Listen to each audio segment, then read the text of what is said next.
내일은 늦습니다. 바로 지금 건강 365 영상 좋아요 눌러주세요. 사랑하는 가족에게 전하는 최고의 선물 건강 365 공유해 주시고 함께 해주세요. 발견도 어려운 데다 수술이 불가능한 경우도 많고 생존율도 낮은 암. 그런데다 발병률이 해마다 증가하는 질환으로 췌장암이 지적이 됩니다. 예방이 최선이라는 생각이 드는데 글쎄요. 예방법은 있는 걸까요? 한림대 동탄성심병원 소화기내과 박세우 교수 연결되어 있습니다. 안녕하세요. 네, 안녕하세요. 췌장암이 참 고약하네요, 교수님. 발견도 어렵고 치료도 어려운 이유가 췌장의 위치 때문이라고 들었습니다. 그런가요? 네, 맞습니다. 췌장은 후복막이라고 하는, 즉 복강 뒤편에 위치하는 장기로 쉽게 말해 배 앞쪽에서보다 등 쪽에 좀 더 가까운 장기라고 생각하시면 쉬울 것 같습니다. 일반적으로 우측에서 좌측으로 길게 늘어진 모양이고요. 네. 이러한 이유 때문에 췌장은 일반 복부 초음파로는 전체 관찰이 어렵고요. 복부 CT를 찍어야지만 전체 췌장을 관찰할 수가 있습니다. 췌장은 크기가 어느 정도인가요?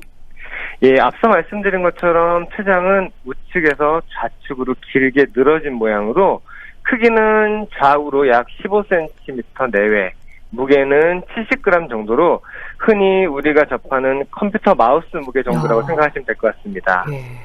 근데 그리 크진 않네요. 이 네. 비교적 작은 췌장이 위의 뒷부분과 척추의 앞부분, 그러니까 그래서 췌장의 위치를 설명할 때 우리가 후복막이라는 말을 하는 거군요. 네, 맞습니다. 네. 그러니까 깊숙이 숨어 있다는 거죠. 네네, 그렇죠. 예. 그런데 우리나라 사람들의 췌장 크기가 서양과 비교할 때 더 작다고 들었습니다. 실제로 그런가요? 네, 최근에 한 기관에서 한국인은 서양인에 비해 식사량이 적고 비만도도 낮지만 췌장이 작고 그만큼 췌장의 인슐린 분비능이 떨어져서 당뇨병에 더 잘 걸린다라는 연구 결과가 발표된 바 있습니다. 네. 다만 아직까지 이를 객관적으로 입증할 만한 대규모 연구를 통한 근거가 아직은 빈약하고요. 이를 가지고 췌장암의 위험 인자라고 단정 짓기에는 무리가 있습니다. 쉽게 말해서 어느 정도의 경향성은 확인이 되었지만 여러 연구 결과들 종합해 보면 췌장의 크기가 췌장암의 위험 인자라고 할 만한 근거는 아직은 없습니다. 네. 차라리 좀 크기가 좀 크면 발견이 조금은 수월할까 하는 생각도 드는데요. 그러니까 15cm 정도의 길이가 되는 췌장에 암이 생기면 주로 어느 쪽에 자리하는 건가요? 네, 그런데 사이즈가 작기 때문에 발견이 어려운 것은 아닐 것 같고요. 네. 앞서 말씀드린 것처럼 몸속 한가운데, 즉 후복막에 자리 잡고 있기 때문에 일반적인 복부 초음파 등 쉽게 접할 수 있는 검사 방법으로 진단이 어렵기 때문에 조기 발견이 어렵다라고 하는 것이 정확할 것 같아요. 네. 즉 위나 우리가 이제 대장 같은 경우는 쉽게 접할 수 있는 내시경이라는 검사 방법을 통해서 진단이 가능하기 때문에 서구 유럽보다 조기암의 발견률이 현저히 높은 반면 췌장은 결국에는 CT를 찍지 않고서는 진단이 어렵기 때문에 조기 발견이 어려운 것인데 CT가 아시는 것처럼 이제 여러 가지 부작용을 동반하는 검사이기 때문에 네. 아직 건강한 사람들 대상으로 하는 검진 프로그램에 적용시키기는 어렵습니다. 또 한 가지는 아까 말씀드린 어떤 부위에 대한 얘기인데 네. 췌장암은 머리부터 꼬리까지 다양하게 분포를 하는데 일반적으로 췌장 머리암이 약 60% 정도로 더 흔하다고 보고를 하고 있습니다. 네. 그럼 머리부터 꼬리까지 어느 쪽에 생기는 종양이 더 위험하다고 볼 수 있나요? 네. 이거는 반드시 췌장암의 발생 부위가 예후를 결정하지는 않지만 네. 췌장 머리암의 경우 담관을 침범하거나 압박을 하게 되면 즉 담관이 막혀서 담즙 배설이 안 되면 황달이라는 증상이 생기거든요. 황달, 예. 이게 쉽게 말씀을 드리면 하수구가 막히듯이 담즙 배설이 안 되면 결국은 간으로 피로 담즙이 역류를 해서 눈이 노래지고 소변이 콜라색으로 나오고 이런 황달이 발생할 수 있는데 이로 인해서 병원에 비교적 일찍 오셔서 조기 진단이 가능한 경우가 있습니다. 네. 사실 이럴 경우에는 겉보기랑은 다르게 의외로 예후가 양호한 환자분이 계시는 반면 몸통 꼬리 쪽 같은 경우에 췌장암은 덩어리 효과라 그래서 종양이 현저히 커져가지고 주변의 혈관이나 신경을 누르는 압박 증상이 나타날 때까지 발견할 수 없는 경우가 많거든요. 전혀 증상이 없는 경우가 많군요. 그렇죠. 예. 그래서 이미 오셨을 당시에 수술적 결제가 어려운 경우가 좀 더 많습니다. 네. 예. 그 머리 쪽에 암세포가 자리하면 십이지장까지 함께 절제해야 한다고 들었습니다. 네, 그렇습니다. 사실 앞서 말씀드린 것처럼 물론 이제 일부 환자분에 국한된 얘기긴 하지만 황달 같은 이런 유관 쪽으로 확인 가능한 증상으로 병원에 비교적 일찍 오시는 경우가 많고 네. 따라서 약간은 좋은 예후를 보이는 경향성이 있기는 합니다만 머리암 같은 경우는 앞서도 말씀드린 것처럼 담관과 십이지장을 통째로 둘러싸고 있기 때문에 하부담관, 십이지장, 췌장머리, 담낭 이렇게 절제를 해야 하고 네. 특히나 십이지장이 절제되기 때문에 음식물이 내려가는 길이 완전히 바뀌게 되는 거죠. 그렇겠네요. 그래서 수술 후에 회복까지도 시간이 좀 걸리는 편입니다. 근데 몸통 꼬리 쪽 암 같은 경우는 해당 부위를 포함해서 꼬리 쪽 췌장을 마치 도마뱀이 꼬리를 자르듯 그렇게 잘라내기만 하면 되기 때문에 네. 음식물이 내려가는 길하고는 전혀 상관이 없잖아요. 그렇기 때문에 수술적 난이도 측면에서만 본다면 머리 쪽 암이 조금 더 어렵다고 할 수 있습니다. 그렇군요. 췌장암이 다른 암과 비교할 때 생존율도 낮다고 들었습니다. 네, 맞습니다. 이 암종별 5년 생존율을 보면요. 갑상선암, 전립선암, 유방암 같은 경우는 생존율이 90%가 넘고요.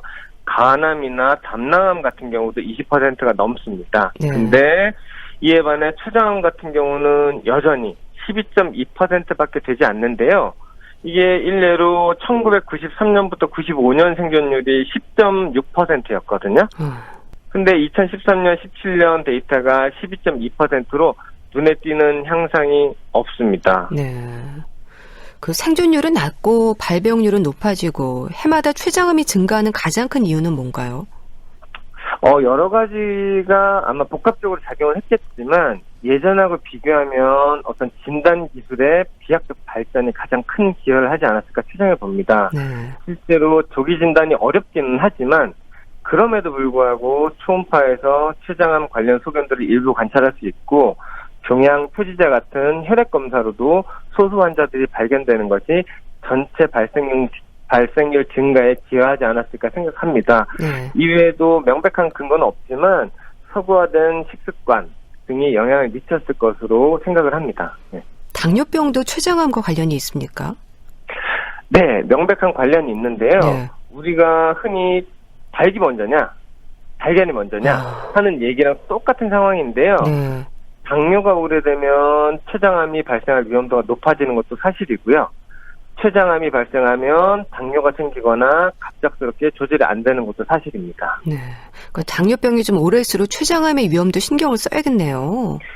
네, 실제로 당뇨를 오랫동안 앓았던 환자의 경우 췌장암의 고위험군이기 때문에 반드시 정기적으로 CT 촬영을 하셔야 합니다. 당뇨병이 없는 사람들도 갑자기 혈당 조절이 안 되거나 살이 갑자기 많이 빠지면 위험 신호로 봐야 한다고 하던데 이거는 맞는 얘기인가요, 교수님? 네, 맞습니다. 췌장암의 고위험군으로 분류되는 환자 중 갑작스럽게 당뇨가 진단되었거나 평소에 조절이 잘 되던 당뇨가 갑자기 조절이 안 되는 경우 췌장암을 강력히 의심해야 한다고 권고하고 있습니다. 네. 또한 의도하지 않은 체중 감소, 즉 6개월 이내 평소 자기 몸무게 5% 이상의 체중 감소를 우리가 병적인 체중 감소라고 정의하고 있는데요. 네. 내가 의도하지 않고 다이어트를 의도하지 않았는데 이렇게 빠질 경우에는 췌장암뿐만 아니라 거의 모든 암종의 가능성을 생각을 해야 합니다. 네. 나이나 비만, 흡연도 발병 위험을 높이는 요인이라고 들었습니다. 그러니까 체중 감소와 비만 모두가 위험 신호라는 얘기인가요, 이거는? 네, 췌장암뿐만 아니라 사실 거의 모든 암 중에서 나이에 따라 암의 발생 빈도가 증가하는 경향성을 보이기는 합니다. 네. 또 흡연도 마찬가지로 거의 모든 암 중에서 위험 인자로 알려져 있고요. 다만 고지방 식이를 포함한 식습관이라든가 이런 부분들에 대해서는 의견이 분분해서 단정지어서 말씀드리긴 좀 어렵습니다. 네. 증상으로는 어떻습니까? 의심할 만한 부분들이 있는 건가요? 네, 앞서 말씀드린 것처럼 췌장암에 특이적인 증상이 있는 것은 아닙니다만 네. 췌장 머리암 같은 경우는 담관 침범이 있을 때 황달이 생길 수 있고요. 황달, 예. 예. 그 외에 등 통증을 동반한 상복부 통증 혹은 의도하지 않은 병적인 체중 감소가 있을 때 의심을 해볼 수 있을 것 같습니다. 예. 그럼 등의 통증하고 이렇게 소화장애가 있는 건 왜 그런 건가요? 네. 등 통증과 소화장애가 연관이 있는 것은 아니고 네. 둘 다 독립적인 췌장암에 의한 증상으로 보시면 될 것 같습니다.